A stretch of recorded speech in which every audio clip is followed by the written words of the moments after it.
Musim 2022 di era MotoGP merupakan tahun kebangkitan dari Aprilia di mana Aleix Espargaro berhasil menjadi juara dalam seri Grand Prix untuk pertama kali sejak kembalinya mereka di ajang Grand Prix sejak musim 2015. Dari tim CRT, hingga pabrikan dan akhirnya berhasil keluar dari konsesi. Melihat sejarah lalu Aprilia merupakan salah satu tim yang bisa dibilang sebagai tim juara. Mari kita bahas likup perjalanan Aprilia di dunia MotoGP.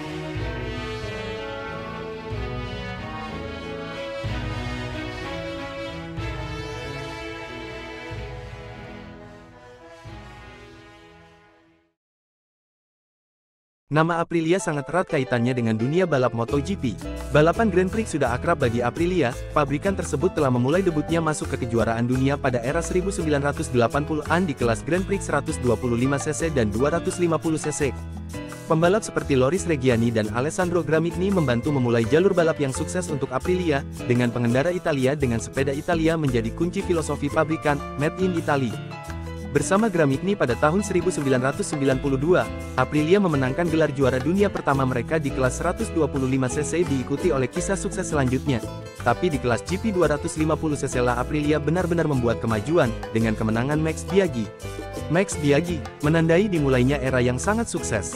Setelah 3 gelar dunia 250cc berturut-turut untuk Aprilia dengan Biaggi dari tahun 1994 hingga 1996, lalu dilanjutkan dengan kemenangan Loris Capirossi di GP 250 musim 1998.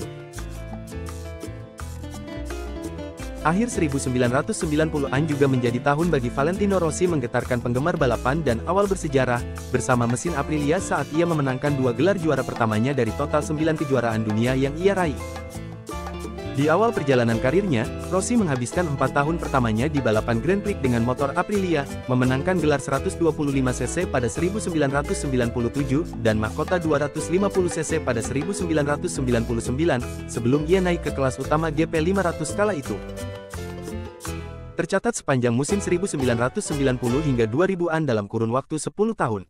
Aprilia berhasil menyabet 8 trofi gelar juara dunia bersama pebalapnya dari berbagai ajang kelas GP 125cc hingga 250cc.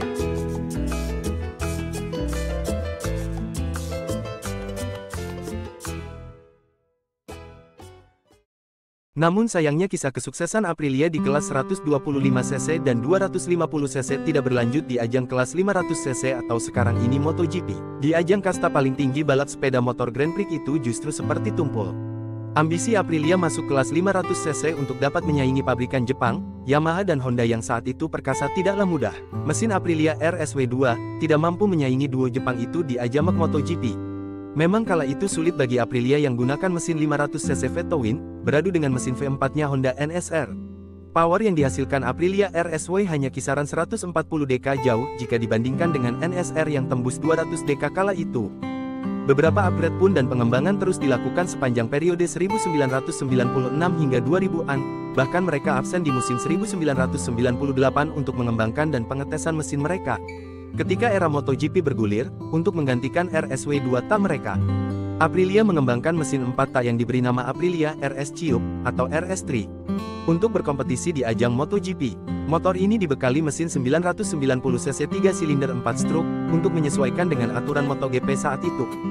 Mesinnya dikembangkan oleh teknisi F1 yaitu pabrikan Cosworth. Mesin ini menghadirkan banyak fitur yang sebelumnya tidak terlihat dalam pengembangan sepeda motor seperti dibenamkannya katup pneumatik, kontrol traksi, dan ride-by-wire.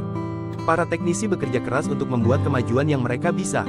Namun terlepas dari upaya tersebut, dan dengan pembalap seperti Reggiani, Harada, Colin Edwards, McCoy, dan Jeremy McWilliams yang mewakili mereka di lintasan, Aprilia tetap tidak mampu mengalahkan dominasi pabrikan Honda dan Yamaha. Hasil yang tidak diinginkan pun tak kunjung datang hingga musim 2004 yang membuat mereka akhirnya keluar dari kelas MotoGP. Meski begitu, kesuksesan mereka di kelas 125cc dan 250cc masih berlanjut. Pembalap Spanyol Alvaro Bautista mengantarkan gelar 125cc pada tahun 2006, dan Jorge Lorenzo dengan 2 gelar 250cc yang dimenangkan lagi pada tahun 2006 dan 2007. Dua pembalap Spanyol, Julian Simon pada 2009 dan Nico Terol pada 2011 merebut 2 gelar 125cc terakhir Aprilia sebelum kelas 125cc diganti dengan regulasi baru Moto3, serta dengan format Moto2 baru, yang menggunakan mesin CBR 600RR. Aprilia akhirnya benar-benar meninggalkan seluruh kelas Grand Prix dan menandai berakhirnya era yang sangat sukses bagi pabrikan asal Noal Italia itu.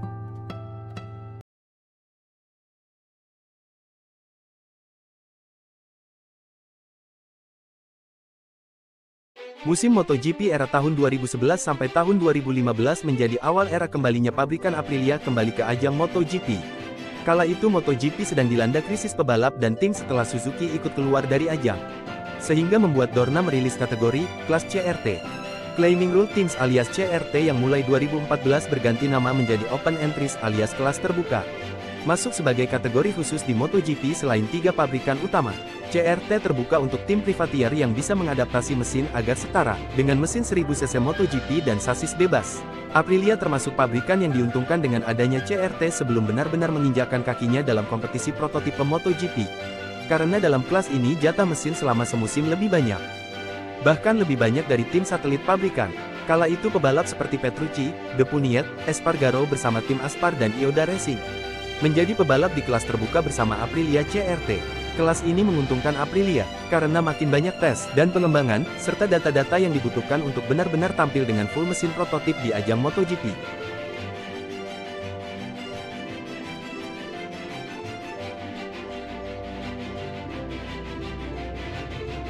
Pada musim 2015 menjadi titik awal kembaliknya Aprilia ke ajang MotoGP, dengan spek full prototipe mereka dan berakhirnya era CRT.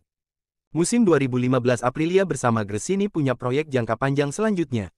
Dengan menggaet Bautista dan Melandri diharapkan Aprilia dapat bersaing melawan 3 pabrikan utama di MotoGP kala itu, Honda, Ducati dan Yamaha. Dengan target yang tidak muluk-muluk, yaitu finish di posisi ke-10 klasemen saja. Namun di awal comeback-nya Aprilia ke MotoGP tentu menemui jalan sulit, kendala teknis yang terus dialami, bahkan beberapa pebalap yang kerap kesulitan berkembang. Tim Aprilia dianggap hanya sebagai pelengkap saja dan bukan ancaman bagi tim-tim besar di MotoGP dan dianggap sebelah mata. Tahun 2017 hingga 2020 menjadi tahun yang sulit bagi Aprilia dan mereka masih terus berusaha untuk dapat tampil kompetitif. Musim 2021, bersama Espargaro, motor Aprilia mulai tampil jauh lebih kompetitif, sedemikian rupa sehingga ia sering finish di 10 besar. Pada seri di sirkuit Silverstone, start dari baris kedua, Espargaro finish balapan di posisi ketiga. Hasil tersebut adalah podium pertama bagi Aprilia mereka di era MotoGP. Dan podium kedua bagi karir Espargaro di MotoGP, setelah ia raih pada 2014 dan penantian panjang hampir 7 tahun.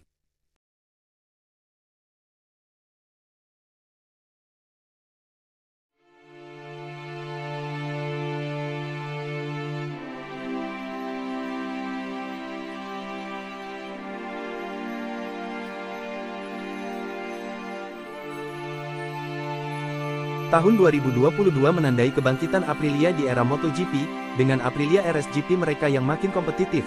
Pada seri Argentina Espargaro berhasil memenangkan balapan bersama Aprilia, menjadikan kemenangan pertama bagi Aprilia di MotoGP. Espargaro memenangkan GP Argentina setelah start dari posisi terdepan tak terkalahkan hingga finish. Menandai kemenangan pertamanya dari 200 kali penampilan di kelas utama. Hal ini jelas membuat Aprilia keluar dari konsesi di musim 2023, dan dianggap setara dengan pabrikan Honda, Yamaha, dan Ducati. Di musim 2021 dan 2022 Espargaro finish di urutan ke-7 dan 8 klasemen akhir setelah sebelumnya tidak pernah masuk 10 besar. Saat ini Aprilia tampil dengan percaya diri di musim 2023. Dengan pengembangan yang semakin meningkat mirip dengan Ducati, mengandalkan kecepatan dan motor yang makin canggih, kita lihat ke depan apakah Aprilia akan mengulangi kejayaan mereka? Seperti yang mereka telah catatkan dalam sejarah kelas GP 125, 250 dan bahkan World Superbike.